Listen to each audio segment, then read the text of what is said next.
Valve's Team Business Update from this year's Game Developers Conference has been shared on the Steamworks Development YouTube channel, giving developers a way to hear more detailed information about the updates and improvements announced for the platform last month.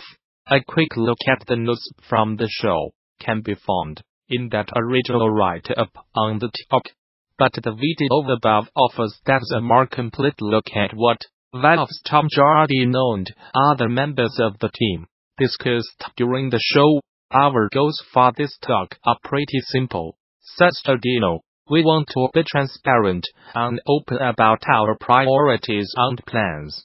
We want to provide you with a little bit of data about how the platform is doing and where we are growing.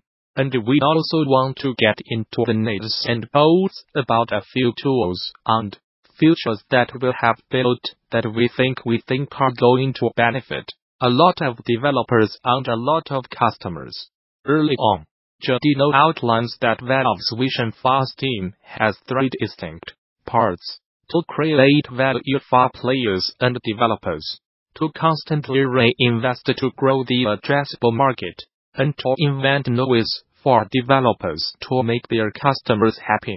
He says Valve's big focus right now is on long-term growth and how that will benefit the developers on its platform, and offers a look at how different features the company has introduced to Steam have affected the platform's yearly user counts since 2009.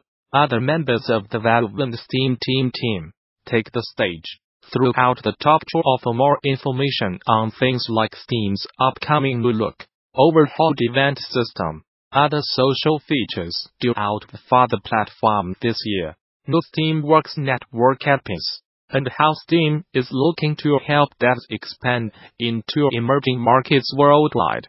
Devs will be required to go through a stricter approval process if they want to land a game on Oculus standalone Quest headset. The company now requires developers to submit a concept document before they can start the submission process, access non-public development resources, a step Oculus says aims to assess the quantity and potential market success of a potential Quest project. It's a step detailed in a recent post on the Oculus developer blog, and one that VR developers will want to take a look at before concept submissions open up in March. While Oculus says that a quality-first approach will ultimately benefit developers that launch Quest games, notes of a stricter approval process could be worrying to those developers that were already banking on a Quest game launch.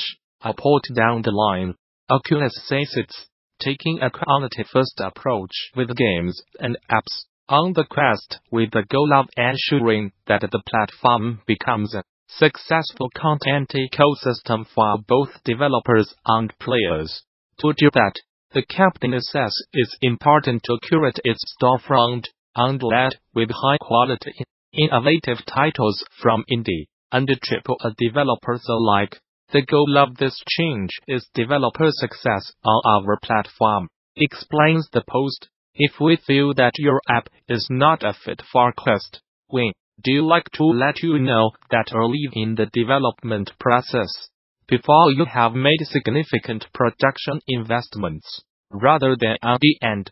That means it's important to submit a concept document for review as early in your development cycle as possible. The concept document is expected to be a 3-slide presentation that runs through the concept for a Quest application, team experience, investment, and other information. The publishing guidelines for the Quest, meanwhile, are more or less the same as the Oculus developer content guidelines, with a focus on high-quality, polished experiences, especially those that demonstrate the deep, surprising, delightful, and moving experiences possible in VR, and are custom-made for the untethered immersion Quest offers. Streaming mogul Netflix claims Fortnite is now a bigger competitor than other media companies like Game of Thrones and too detective producible. In a recent earnings report, Netflix said it earns around 10% of television screen time in the United States, though it averages less than that on mobile screens.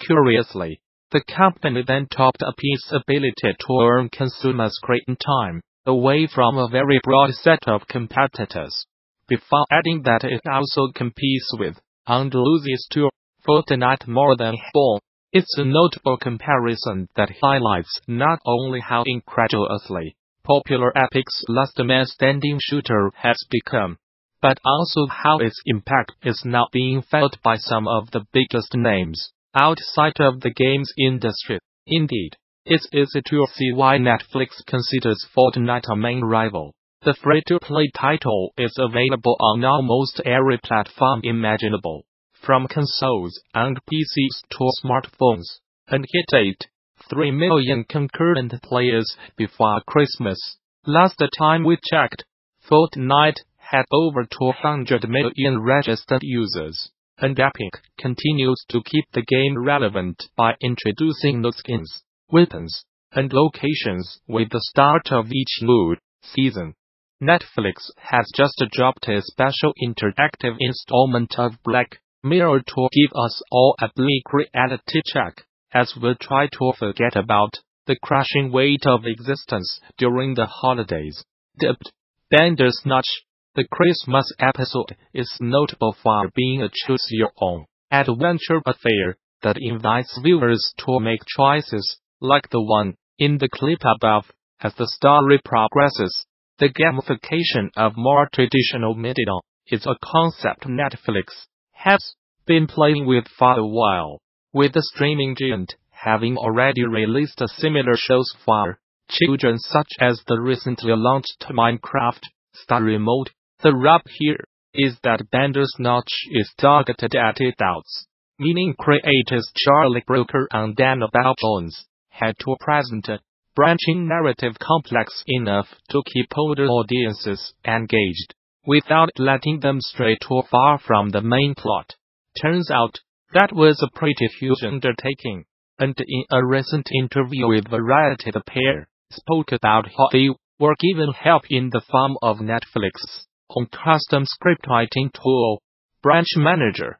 The tool can be used to concoct complex narratives that branch out and loop around, presenting different paths that divergent intertwine at specific points. It sounds fairly versatile, but Brooker and Jones pushed it to the breaking point while writing Bandersnatch. The story kept expanding, even when we were in pre-production, recalled Brooker. We deliberately pushed what was going to be possible, until one day, the story outline crashed.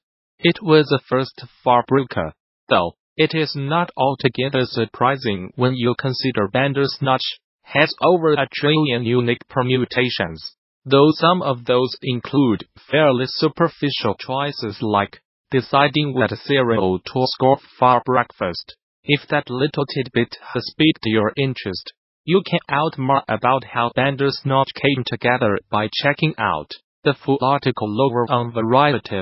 The enormity of the tragedy in New Zealand, a terrorist attack perpetrated by a white supremacist and Islamophobe, touched so many people around the world.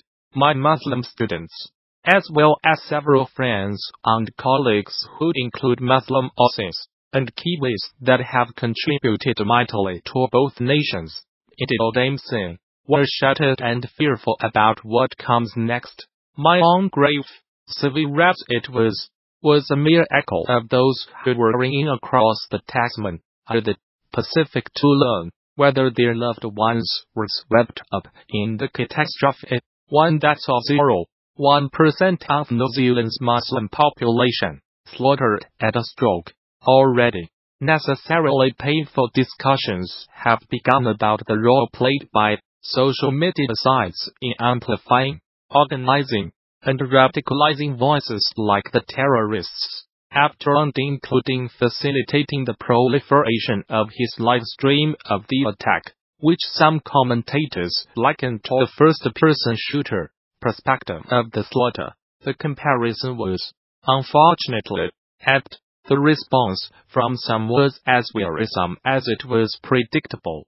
In the United Kingdom, Daily Mail's quest to absolve the extreme right of any responsibility for the Christchurch terrorist attack. The perpetrator was framed as a bullied loner who lost himself to violent video games. Such framings, though bereft of conscience, are familiar. It has been the excuse employed by countless malefactors in martyrdom and fan communities, likening the shared nerd experience of childhood bullying to any criticism leveled at their adulthood hobbies, even when such critics come from other hobbyists who also suffered as children. Such framings are also familiar for their willingness to blame anything but ideology for the attack. One need only look to the Columbine High School mass shooting, which became the archetypal American school shooting for a whole generation and was perpetrated by young men with Nazi sympathies, who chose Hitler's birthday for their crime. Instead of dwelling on that fact, everything else under the sun was blamed in the onslaught of their novel 24-hour rolling news coverage. Marilyn Manson, neglectful parenting, school bullying, and, of course, violent video games. For the moment,